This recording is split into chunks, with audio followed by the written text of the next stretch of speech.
국가 중심 세계 지도에서 언어의 중요성에 대해서 이야기. 국가 중심 세계 지도에서 언어의 중요성에 대해서 이야기해보려고. 국가 중심 지도 또는 지리 중심 지도에서의 언어의 중요성. 소수민족 언어도 있기 때문에 국가라는 게 모든 것을 다 대변하지는 않습니다. 그래서 국가 또는 지리, 환경, 또는 뭐 여러 가지 생물학적, 동물학적, 여러 환경적, 자연환경 등도 포함해서 어쨌든 지구라는 것을 어느 곳을 중심으로 보더라도 이해 자체를 중심으로 보고 그것을 지도화해서 이해한다. 이렇게 보는 개념이 국가 중심 세계 지도다. 이렇게 봅니다.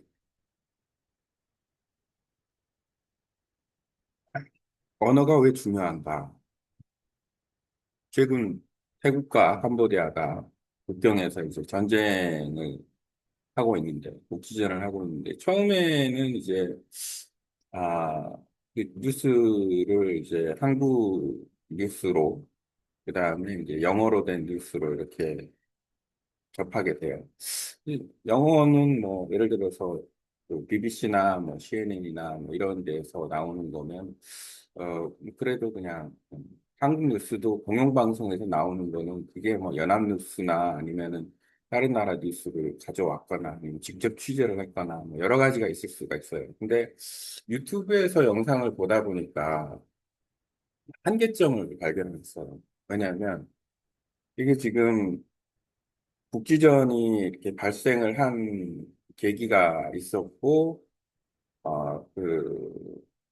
그 계기에서 이제 며칠이 지났는데, 점점 그 뉴스의 그 방향성이나 이런 것들이 그 방향을 잃어버리는 거예요. 무슨 얘기냐면, 쉽게 말하면 제대로 된 뉴스가 안 나오는 거죠.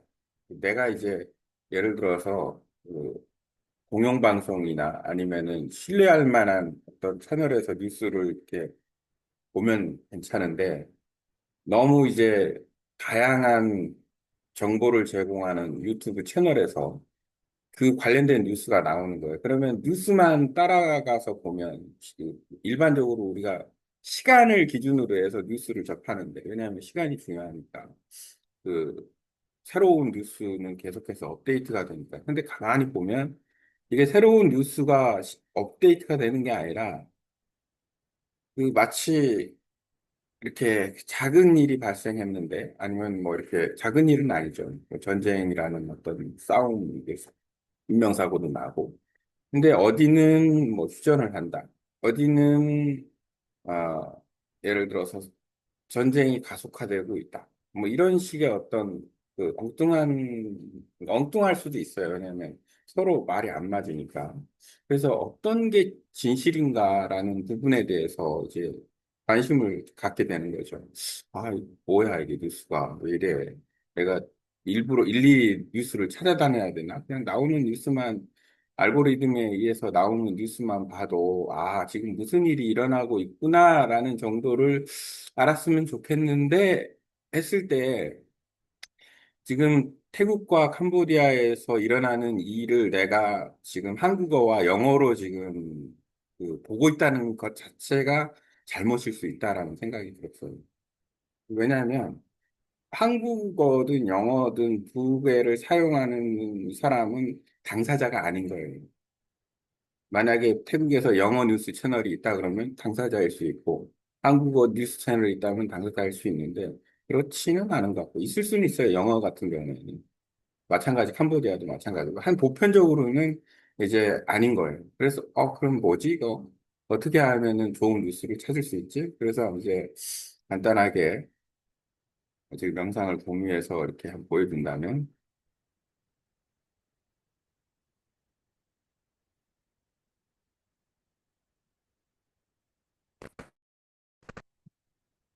지금 내가 그 블로그에 글을 쓰기 위해서 영상도 같이 녹음을 하지만 글도 같이 쓰고 있습니다. 이걸 가지고 AI로 이제 아, 글을 쓸 수 있으니까 말은 내가 하고 글은 AI가 쓰고 이렇게 된 거죠. 어쨌든 지금 그러면 어떻게 하느냐? 태국어와 캄보디아어로 보면 된다. 번역 요청을 했어요. 간단하게. 지금 태국과 캄보디아는 국경인데 지금 국경이라고 했는데 그 상관없어요. 음성으로 얘기했으니까 이렇게 오타가 나는 내 발음이 좀 국경했는데 북으로 인지를 했어요. 그래서 이제 태국어로 이렇게 얘기가 나오네요. 뭐 Tại Campuchia Kamlang Tam Songklang Tam Nai Ket Chaden Pak Nua 이렇게 발음이 되나 봐요. 그 다음에 이제 크메르어로는 따이는 캄푸치아 깜뽕 따이우 송기로 노 땀봉 프루담 백가 중 발음이 되는데 약간 비슷한 것도 있고 같은 것도 있네요.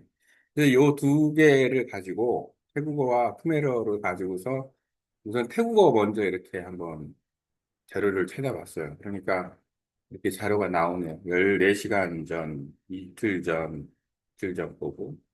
최근 거 기준으로 따지면은 이틀 전, 9시간 전 것도 나와 있어요. 그러면 따이랏 뉴스라는 데서 이렇게 나와 있고, 그러면 태국의 어떤 입장에서 이제 이야기를 조금 좀 들어볼 수 있는 거고. 그 다음에가 이제, 여긴 태국어고, 요건 크메르. 캄보디아 쪽 뉴스네요. 이것도 프레시 뉴스라는 게 이제 하루 전에 나왔던 거고, 3일 전에 나왔던 거, 이틀 전, 3일 전. 뉴스가 그렇게 많이, 쉽게 말하면, 캄보디아 쪽에서는 새로운 뉴스가 어제 뉴스, 이게 7시간 전후에 있는데, 이거는 BW 거고, RFI라는 크메르 사이트에서는 12시간 전에 나왔네요. 그러니까 자정 무렵에 나왔으니까 이런 거를 이제 보면 조금 더 그 정황을 좀 알 수 있지 않을까라는 생각이 듭니다. 근데 핵심은 그거예요. 어쨌든 그 핵심은 어, 왜 언어가 중요하는가? 또 국가 중심 세계 지도를 보는 데 있어서 상대 국가든 뭐든, 그러니까 정보 때문에 중요하다라는 거예요.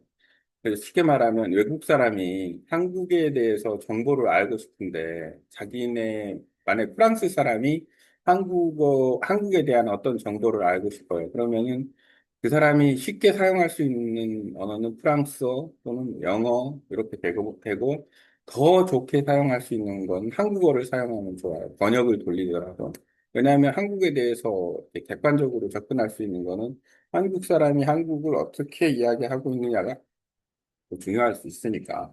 그래서 지금 태국과 캄보디아에 대한 뉴스를 갖다가 내가 조금 더 자세히 들여다보고 싶다. 그러면은 한국어나 영어 뉴스도 중요하지만 참고할 수 있지만 지금 이렇게 막 한국어 같은 경우에는 그냥 말 그대로 뉴스가 난무하는 거예요. 쉽게 말하면 호기심 천국 이런 뭐 이런 개념으로 이제 막 영상을 막 올리는 건데 그 어폐가 있는 문제가 좀 있죠. 그런 거는 왜냐하면 그걸 마치 쉽게 말하면 뉴스를 그냥 뻥튀기 해서 만약에 한다거나 사실관계를 보도를 해야 뉴스인데 그게 아니라 뉴스를 뉴스로 만드는 식으로 하다 보니까 그러니까 정보원이나 이런 게 이제 구체적이지 않거나 아니면 예전에 예를 들어서 이틀 전에 있었던 걸 이제 얘기한다거나 그러니까 바로바로 어떤 일이 이슈가 있어서 그게 나오는 뉴스를 봐야 되는데 그런 한계점을 느끼게 된 거예요, 개인적으로. 그렇다면은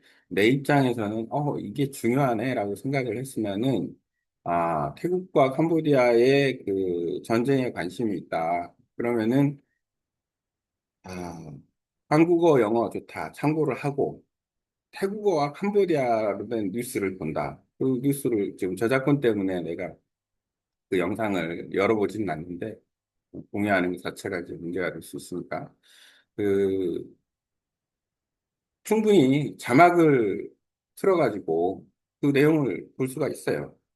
관심의 문제다라는 거죠. 결국 그 나라의 어떤 뭔가를 갖다가 내가 들여다보고 싶으면 일단 그 나라 언어를 먼저 선택을 해야 된다. 내가 그 나라 언어를 몰라도 되는 거죠. 예를 들어서 내가, 아, 뭐 예를 들어서 몽골이 있는데 몽골의 어떤 유목 문화에 대해서 알고 싶어요.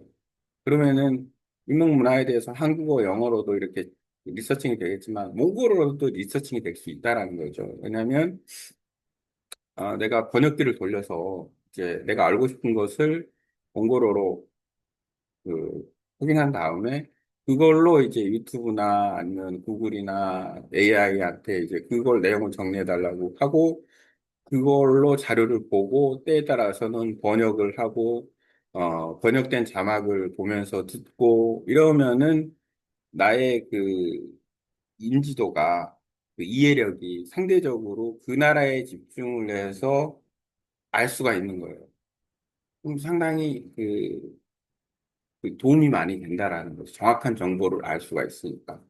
그리고 이제 뭐 언어도 접할 수 있는 계기가 되고 그런 어떤 것, 그러니까 이게 국가 중심 세계 지도 개념으로 봤을 때 인도차이나에서 태국어와 크메르어, 그러니까 조금 제목만 봐도 같은 게 있고 다른 게 있고 이렇다라는 걸 알 수가 있어요. 왜냐하면 태국과 크메르는 사실 이렇게 한국의 입장으로 보면은 옛날에 백제와 신라 뭐 이런 정도라고 보면 되죠.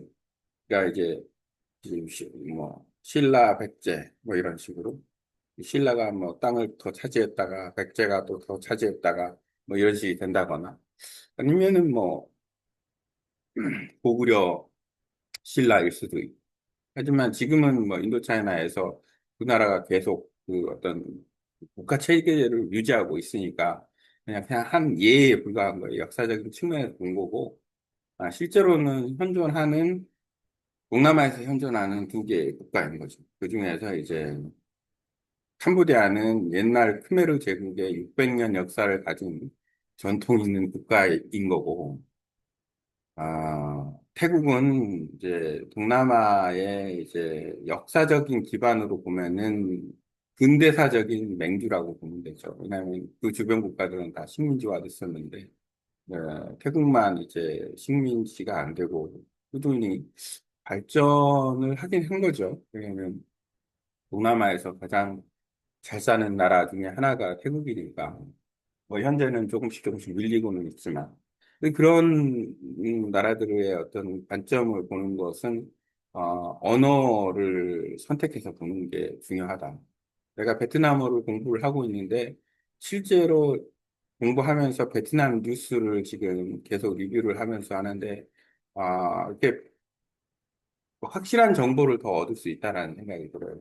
예를 들어서 한국에 있는 베트남 전문가 얘기도 듣긴 하고, 영어로 된 베트남 얘기를 듣기도 하지만, 실제 베트남어로 내가 베트남어를 잘 해서 베트남어로 정보를 얻으면은 나는 더 많은, 또는 좀 더 정확한, 중심에 다가간 정보를 얻을 수 있다. 이렇게 되는 거예요. 그래서 국가 중심 세계 지도나 지리 중심 세계 지도에서 특히